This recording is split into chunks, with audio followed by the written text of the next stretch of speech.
What do you think about Brian Ross and ABC News? I mean, we've been getting into it this morning. He's now been suspended, and rightly so, and he's accepting responsibility. But look, on Friday, how do you dial this back? The impact where he reports falsely that candidate Trump directed General Flynn to reach out to the Russians, and that this may have led to collusion, and that this may then basically lead to impeachment, which leads the markets to crash.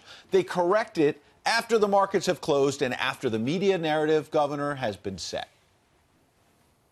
Well, ABC first tried to do what they called a clarification, and then they finally realized they'd blown it, and they came out with a full-blown correction, and they suspended Brian Ross, none of which at all surprises me. Having been the object of Brian Ross's so-called investigative approach to journalism, I found him to be one of the most recklessly dishonest journalists I've ever dealt with, and that's saying a lot because I've dealt with a few. Yeah. But it's what do you really, mean? What do you mean by that? Is it anonymous sources? I mean, what's his approach?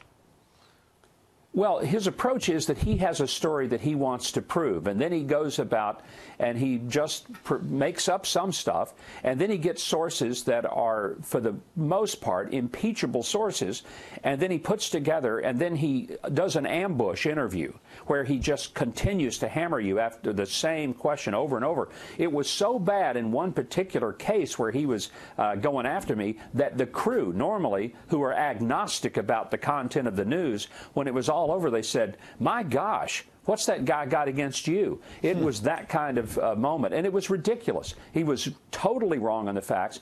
This has been the same Brian Ross that tried to attach the Aurora, Colorado shooter to the Tea Party, totally unfounded. I mean, I think Brian Ross has been unmasked as a person who has his own agenda, but it's not truth.